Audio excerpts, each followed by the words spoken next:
right. Jeff G. Bailey can once again be in control of Mikael Judas.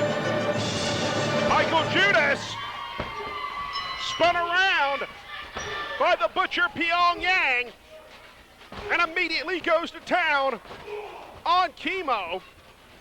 Now, it is worth noting, once again, Kimo wins, Mikael Judas rejoins the Elite.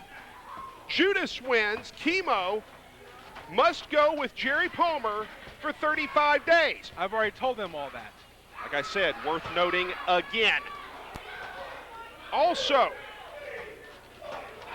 sort of what is worth noting here, Kimo never pinned, never forced to submit here in NWA Anarchy. But Mikael Judas, one would have to imagine, fairly confident. He named the stipulation for this contest himself.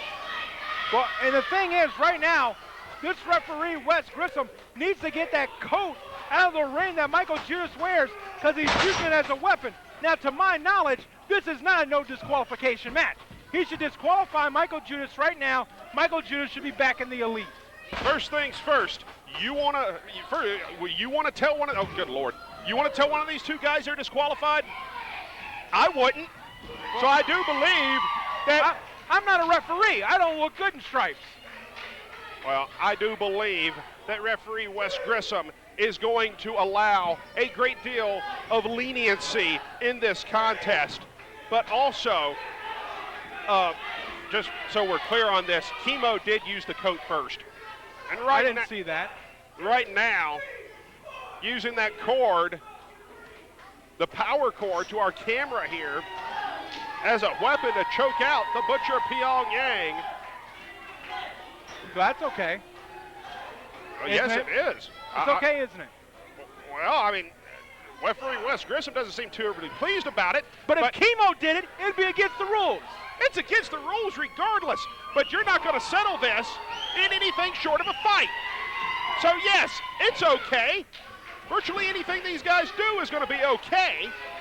Wes Grissom trying very much in vain to assert some control here. And I'll tell you, that's the one guy I don't envy in this contest. Because if he throws one of these guys out, if he throws it out and disqualifies one of these two men, he's either telling Kimo, you're going with Jerry Palmer, or he's telling Mikael Judas, you're back to the Elite. What's wrong being back in the Elite? Well, if you're Wesley Grissom and you disqualify one of these men into that position, I got news for you. Wes Grissom will not live to see Fright Night 2010, I would imagine. What?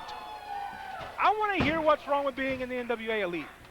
Let me ask you a question. I thought that went without saying. You know what? Let me ask you a question. It did wonders for Mikael Judas' career when he had Jeff G. Bailey in his corner. He was NWA Anarchy Heavyweight Champion. Let me ask you a question. How many times has Mikael Judas been NWA Anarchy Heavyweight Champion? One. And who was in his corner? Jeff G. Bailey. How many times has he had it since Jeff G. Bailey dumped him? None. And I don't think Jeff G. Bailey dumped him. I think he left. So that's beside the point. Well, that was good for his career, wasn't it? How'd that work out for him? Mikael Judas has enjoyed a considerable amount of success away from Jeff G. Bailey as well. And you can hear the crowd rallying behind the priest of punishment, Mikael Judas. Kimo choking away, standing on the throat right now. And, you know, I have it on good authority. Jerry Palmer barely speaks English. What makes you think that he can speak Korean and control Kimo? What makes you think Jeff G. Bailey can speak Korean? What does that have to do with what we're talking about? I asked about Jerry Palmer. Well, you asked me, how could Jerry Palmer control him? Does Jerry Palmer speak Korean? I'm not certain Jeff G. Bailey fluently speaks the language. I've heard a few commands come out of his mouth, but he seems to do a decent job. And after all, that mask seems to be, at least in my mind, a psychological tool that controls the Korean assassin. Well, and the mask is very much a psychological tool. That seems to be like his calming place. That seems, you know, I mean, as hokey as it sounds, like his happy place. Once that mask goes on, it seems like it soothes the beast inside. Well, right now, Michael Judas may wish that beast was being soothed, as he is on the receiving end from the Butcher of Pyongyang. Michael Judas asked for it. Well, he did it that. Michael Judas asked for this contest. He was given the leeway to name his stipulation by owner Jerry Palmer, and he named the stipulation that if he loses, he will go back willingly to the NWA Elite. You know what? I just thought about that. What a cop-out. What a coward. Instead of walking back to Jeff G. Bailey and asking him to take him back, he wants to do it in a match like this. He wants to make it a stipulation to make it look like he's being forced. He's trying to pull the wool over all of our eyes. Good grief. Jeff G. Bailey, I mean, you saw the look on his face a week ago. You seen the look on his face when the match was made, practically licking his chops at the possibility of having the Priest of Punishment once again in the NWA Elite. All he had to do was ask. I know. Jeff G. Bailey is an honorable man. Jeff G. Bailey would have taken... I didn't say Michael Judas was licking his chops. I said Bailey was. No, Michael Judas was licking his chops. No, he was not. Jeff G. Bailey would have taken him back in. Instead, Michael Judas used this cop-out. Now, look, he's going to stay outside the ring and get counted out, and he'll be back with the Elite. Somehow I doubt that. Kimo waiting back, letting the count go down. It's up to 6. Count out is as good as a pinfall as far as this match is concerned. Now Kimo charges in. Boot, and you can hear the sound as Michael Judas crashes to the arena floor. Yeah, Greg Hunter, and I'm going to tell you right now, it's all a front from Michael Judas, just trying to pull the wool over all our eyes, but I can see clearly. I can see right through this facade that is Michael Judas. I mean, here's the thing about it. All you have to do, Jeff G. Bailey's an honorable man. All you got to do is go up and ask him, can I please come back to the Elite? Jeff G. Bailey would have taken him back with open arms. Now, sure, maybe you had to get coffee for a little while, maybe vacuum the office a little bit to get back in the good graces, but that's okay. Kimo stalks his foe. Shot to the shoulder. Now measures him. Right across the throat. The Priest of Punishment, Michael Judas. And again, Kimo measuring it with those martial arts blows. One thing we have noted over the past year or so with the Korean assassin Kimo, and that is he came to NWA Anarchy purely as a fighter. Not a trained competitor, not a professional wrestler, but a fighter, a warrior. Kimo has learned by being in this combat environment certain tools in the world of wrestling, like a neck breaker. That's the swinging neck breaker that Kimo just used. Seemed very effective, and right there hooking the leg. This could be it, Greg Hunter. Only a 2 count. Michael Judas a second away from going back to the NWA Elite. And you know the thing is, it would have been a great day in Michael Judas's career. It would do wonders. Let me ask you a question. Look what it's done to Phil Shatter. He's the national champion. Look what it's done for Kimo. There is no doubt of Jeff G. Bailey's effectiveness as a manager in the sport of professional wrestling. And a wonderful human being. Well, that there might be some argument over. Jeff G. Bailey has led men to the Anarchy Heavyweight Championship on multiple occasions. He has led men to the Anarchy Tag Team title. He has led Phil Shatter to the National Heavyweight Championship. But right now, he is trying through the Butcher Pyongyang to reclaim the Elite's first monster in NWA Anarchy, Michael Judas. And Michael Judas trying for that elbow, gets nothing. Kimo drives the elbow down. Make it 2. We must remember that when Anarchy began, about 5 years ago, it was Michael Judas, the Anarchy Heavyweight Champion, that terrorized this entire promotion at the behest at the whim of Jeff G. Bailey. Mikael Judas was the first monster created by the NWA Elite in Anarchy, in the Church of Southern Wrestling. And you know that Jeff G. Bailey so very much desperately wants to bring Mikael Judas back to the Elite. But Mikael Judas, I think, when he was sent to Puerto Rico, he got a taste of freedom. He got a taste of life away from Jeff G. Bailey, and he liked it. He knew he could be successful without the agent attorney. Yeah, it must have been the water he drunk down there in Puerto Rico to put that through his head. It must have made him sick, because everything you just said is propaganda. Why are you so much against Jeff G. Bailey? And what's so great about Puerto Rico anyway? Jeff G. Bailey. He's not in Puerto Rico. Jeff G. Bailey, a gifted, talented manager, but an evil mastermind if there ever was one. And right now, Mikael Judas is teeing off on the Korean assassin Kimo. Right hand, one after another. Kimo hasn't been the same. I'm sorry, I didn't mean to cut you off. I was going to say, Kimo hasn't been the same since that huge uppercut that Mikael Judas delivered as Kimo was coming off that top rope. Hasn't quite been the same in this match. His life redemmed a little bit. Kimo covered, only a 1 count. He's never been pinned. He's never been forced to submit. It's going to be a tall, tall task. We do not know what kind of punishment has to be delivered to this man to achieve one of those two results. We don't have a clue. Nobody's even come close, Greg Hunter. Nobody. I mean, the thing is, this means at times, Kimo has seemed indestructible. Right now, Kimo on the receiving end of punishment from the priest thereof, Mikael Judas. Judas clocks in with that big mafia kick, and now is heading up top.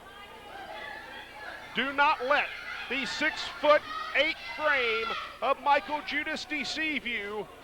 This man can fly. And he just caught him right there. This could be it. Cover, and again, just a 1 count. 1 count. After the assault, he is taken from the priest of punishment. And look right there, Mikael Judas thinking to himself, is this worth it? Can I just beg Jeff G. Bailey to be a member of the Elite? He is not thinking that.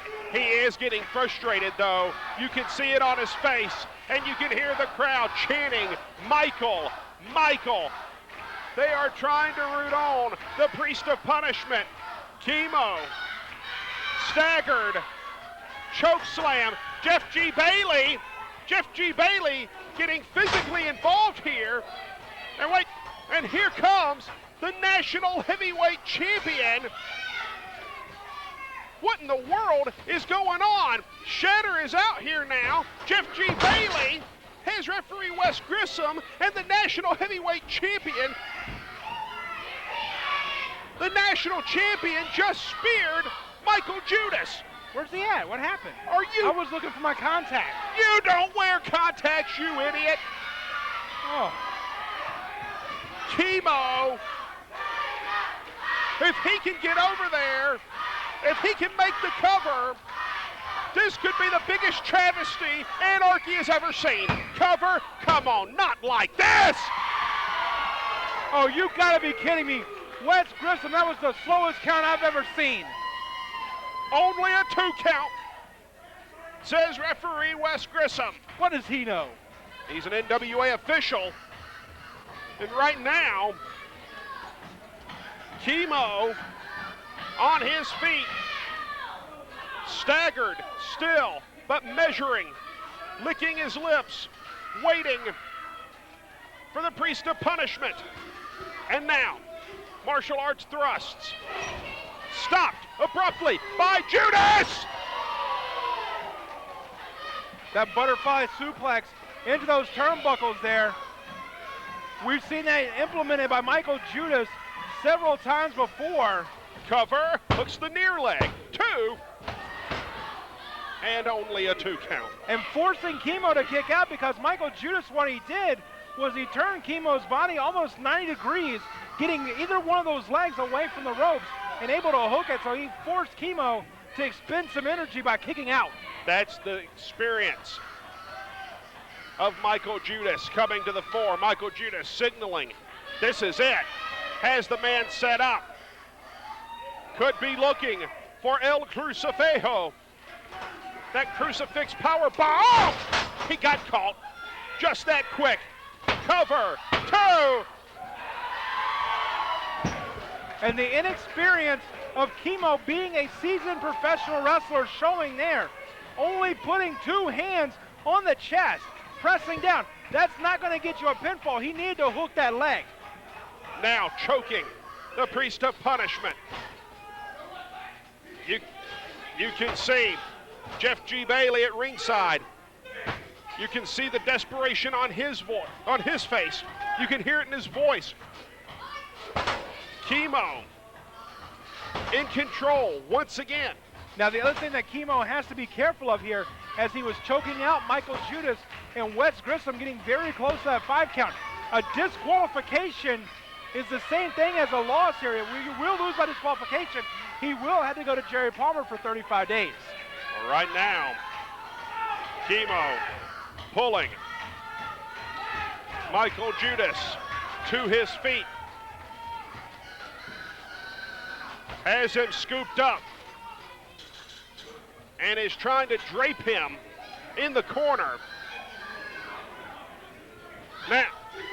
Now, real quick, Greg Hunter, the height of Michael Judas has his body contorted up there really weird. Go ahead with your thought. Michael Judas on the receiving end of those martial arts shots from Kimo, but Michael Judas able to fight up from this position. Judas receiving end of a clubbing forearm, make it 2. And now, oh wait, just a second. No way. Kimo has the man up. Kimo looking for El Crucifixo. What in the world? Michael Judas catches him. Boot to the midsection. Kimo is up. Michael Judas. El Crucifixo.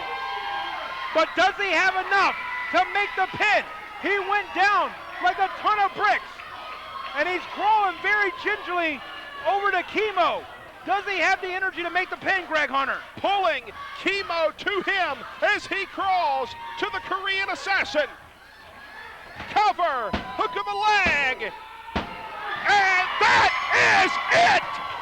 Ladies and gentlemen, here is your winner, the Priest of Punishment, Michael Judas. Referee Wes Grissom waving it off. 2 count, I'm sorry, that is a 2 count. Referee Wes Grissom waved it off.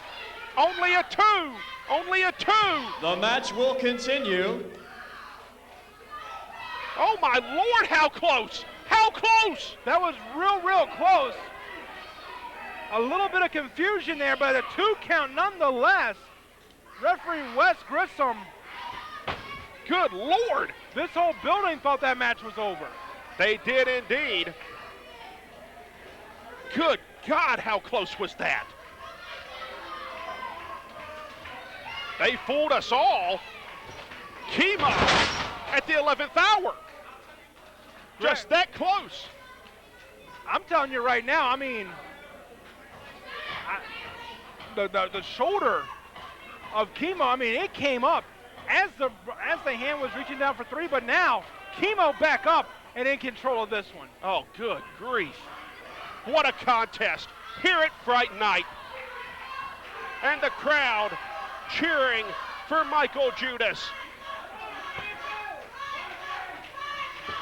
And now, oh, wait a minute. Setting up perhaps information extractor. This is the prelude. He's got him by the throat. But look at Michael Judas trying to fight this one out.